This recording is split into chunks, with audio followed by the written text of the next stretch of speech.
नमस्कार. एकमेव विचारपत्र दैनिक महाराष्ट्र न्यूजच्या नेमकं तेच या कार्यक्रमामध्ये मी मधुसूदन पत्की आपण सर्वांचं मनापासून स्वागत करतो.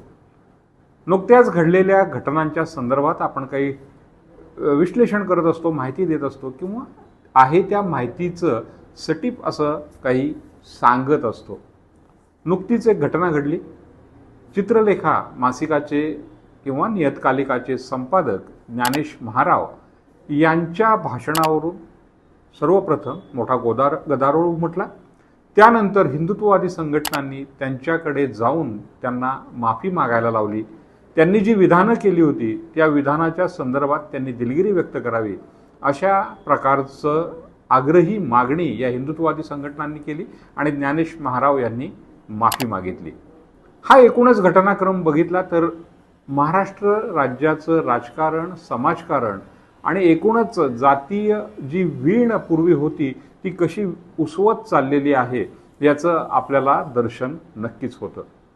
घटनाक्रम बघत असताना जेव्हा आपण बघतो की विशिष्ट विचारसरणी असणाऱ्या एका संघटनेच्या कार्यक्रमामध्ये ज्ञानेश महाराव यांनी प्रभू श्री रामचंद्र, त्याचबरोबर अक्कलकोटचे स्वामी श्री समर्थ आणि त्याचबरोबर सीता, उर्मिला यांच्या संदर्भात काही विधानं केली होती.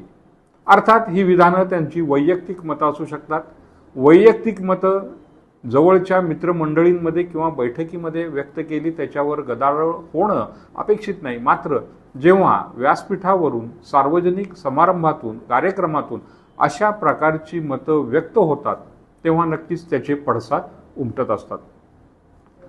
त्यांनी जी वक्तव्य केली त्यावेळी व्यासपीठावर राष्ट्रवादी शरद पवार पक्षाचे अध्यक्ष आणि महाराष्ट्राचे ज्येष्ठ राजकारणी ज्यांना आपण म्हणतो, राष्ट्रवादी पक्षाचे मंडळी तर त्यांना चाणक्य म्हणतात, जाणते राजे म्हणतात, ते त्यावेळी उपस्थित होते. त्याचबरोबर हे शरद पवार ज्यांचं नाव कायम शाहू फुले आंबेडकर यांची विचारधारा म्हणून घेतात, त्यांच्याच कुळातले किंवा वंशज छत्रपती शाहू महाराज हे सुद्धा खासदार झाल्यानंतर या समारंभामध्ये उपस्थित होते. आता हा सगळा एकूणच घटनाक्रम विचारात घेतला तर एका कार्यक्रमामध्ये अशा पद्धतीने विचार मांडणं हे महाराव यांना महागात आत्ताच्या परिस्थितीमध्ये पडलं असं आपल्याला म्हणावं लागेल. मात्र व्यक्ती स्वातंत्र्य किंवा झुंडशाही या अनुषंगाने समाज माध्यमांवर मोठ्या प्रमाणात आता चर्चा सुरू झालेल्या आहेत. खरं तर सगळ्यांनी संयमाची भूमिका घेणं गरजेचं असतं. जेव्हा झुंड तयार होते, गर्दी तयार होते, तेव्हा त्याला चेहरा नसतो, त्याला विचार नसतो, त्याच्यामध्ये विवेक नसतो, हे आपल्याला नक्की माहिती आहे. आणि अशा परिस्थितीत मग ती झुंड रस्त्यावरची असो, ती गर्दी रस्त्यावरची असो किंवा एखाद्या सभागृहातली असो, त्या गर्दीचा म्होरक्या जो असतो तो जे काही बोलेल त्याला ती गर्दी नक्कीच पाठिंबा देत असते. ज्ञानेश महाराव यांना त्यावेळी त्यांनी जेव्हा राम आणि स्वामी समर्थ यांच्यावर जे काही भाष्य केलं त्यावर त्यांना अतिशय चांगला प्रतिसाद मिळाला असेल. मात्र त्यामुळे अनेकांची मनं दुखावली गेली. आता हा जो काही विषय आहे की व्यक्ती स्वातंत्र्य याच्यावर पुन्हा येतो. आम्हाला बोलण्याचं स्वातंत्र्य आहे, आम्हाला अभिव्यक्तीचं स्वातंत्र्य आहे, आम्हाला लिहिण्याचं स्वातंत्र्य आहे. मात्र दरवेळी जेव्हा अशा पद्धतीने विषय समोर येतो आणि त्यामध्ये व्यक्ती स्वातंत्र्याचा विचार येतो तेव्हा खरोखरच संविधानामध्ये व्यक्ती स्वातंत्र्य, अभिव्यक्ती स्वातंत्र्य हे जे काही सांगितलेलं आहे हे अभिव्यक्ती स्वातंत्र्य नमूद करत असताना त्या स्वातंत्र्यामुळे समाजामध्ये कायदा, सुव्यवस्था, शांतता या संदर्भात कोणताही प्रश्न निर्माण होता कामा नये हे पण त्याला जोडलेलं आहे. आपण नेमकं अर्धा भाग त्यातला घेत असतो आणि उरलेला अर्धा भाग सोडून देत असतो आणि त्याच्यानंतर आपली चर्चा होत असते. साहजिक आहे, माझं वर्तन जर काही समाजाला त्रासदायक होणार असेल, कायदा सुव्यवस्था त्यामुळे धोक्यात येणार असेल तर ते स्वातंत्र्य संविधानालाही मान्य नाही. किंबहुना जो माणूस सारासार विचार विवेक आहे त्यालाही हे मान्य होणार नाही. या मर्यादा आहेत आपल्या वर्तणुकीवरच्या. याच्याकरता कायदे, कानून, नियम, अटी हे घालण्याचं फार मोठं कारण नाही आहे.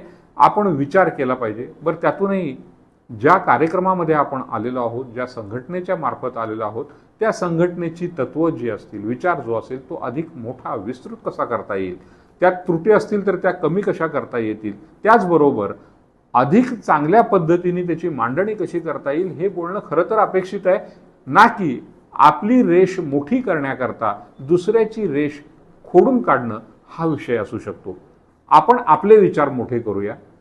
दुसरा महत्त्वाचा मुद्दा, पुरोगामी म्हटल्यानंतर पारंपरिक कुठलाही धर्म असेल, हिंदू धर्म असेल किंवा इतर कोणताही धर्म असेल, त्याच्यावर बोललं, देवी देवतांवर बोललं तर आपण पुरोगामी आहोत असा काहीसा गैरसमज आपल्या समाजामध्ये आता निर्माण झाला आहे आणि त्याला खरं तर टोकही येत चाललेलं आहे आणि धारही येत चाललेली आहे. तेव्हा हे टोक आणि ही धार खरं तर विवेकाने संपवली पाहिजे. जाणती मंडळी जेव्हा व्यासपीठावर असतील, ते निधर्मी असतील, सर्व धर्मांना समान असा मान देत असतील, तर जेव्हा ज्ञानेश महाराज एखाद्या धर्माबद्दल बोलतात तेव्हा या जाणत्या मंडळींनी म्हणजेच शरद पवार असतील किंवा शाहू महाराज असतील यांनी ती गोष्ट थांबवली पाहिजे होती. किंबहुना आज अखेर या दोन्ही मंडळींनी त्यावर कोणतंही वक्तव्य केलेलं नाही.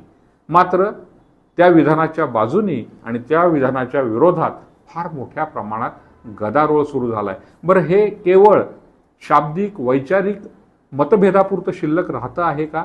तर नक्कीच नाही. ह्याच्यामध्ये जातीय तेढ, तणाव किंवा एकमेकांच्या विरोधात वैयक्तिक विषयांवर अशा पद्धतीचं मोठ्या प्रमाणात टीका टिप्पणी सुरू झालेली आहे. समाजाच्या एकजिन्सीपणाकरता हे अत्यंत घातक आहे.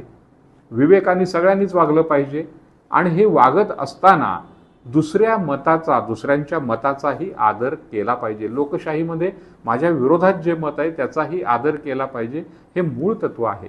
मात्र माझं मत तेच एकमेव आणि अंतिम असेल, दुसऱ्याचं मत आम्ही विचारातच घेणार नाही किंवा आमच्या विरोधात किंवा आमच्या विपरीत म्हणजेच दुसरं मत कोण सांगणारा असेल तर तो आमचा शत्रू असेल, अशा पद्धतीचं वातावरण सध्या दिसत चाललेलं आहे.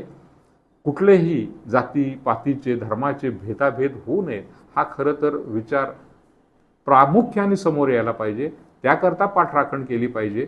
माध्यमांनी त्याकरता विचार केला पाहिजे. माध्यमांमध्ये अतिशय महत्त्वाच्या पदावर जी मंडळी आहेत त्यांनी तर ही भूमिका नीट पटेल अशा शब्दांमध्ये मांडली पाहिजे. हे व्यक्त होताना दिसत नाही, हे दुर्दैव आहे. त्यामुळे नाव ज्ञानेश असलं तरी अज्ञानासारखं आपण काहीतरी विचार करत राहतो आणि मग त्यातून या संघर्षाला, विनाकारण होणाऱ्या झुंडशाहीला मोठ्या प्रमाणात वाव मिळतो. ज्ञानेश महाराज यांच्या मागे मोठं व्यासपीठ आणि समोर मोठी मंडळी, मोठा जनसमुदाय होता म्हणून ते बोलले. एका अर्थाने ते पण झुंडीच्या एकूणच विचारांचे बळी गेले आणि त्यानंतर त्यांच्या घरी जाऊन हिंदुत्ववादी मंडळींनी ज्या पद्धतीने त्यांना माफी मागायला लावली ती ही झुंडशाही आहे असं आपण म्हटलं तर या झुंडशाहीला झुंडशाहीनीच उत्तर देणं हे योग्य नाही. विचारांचा मुकाबला विचारांनीच करणं गरजेचं आहे. तेव्हा यासारखं अनेक महत्त्वाचे विषय आहेत ते आपण या पुढच्याही भागामध्ये घेणार आहोत. मात्र आता इथे मी थांबणार आहे. आमचा हा भाग कसा वाटला आपल्याला तो नक्कीच आम्हाला कळवा. लाईक करा, शेअर करा, सबस्क्राईब करा आणि आपल्या प्रतिक्रिया नक्कीच आम्हाला कळवा. धन्यवाद.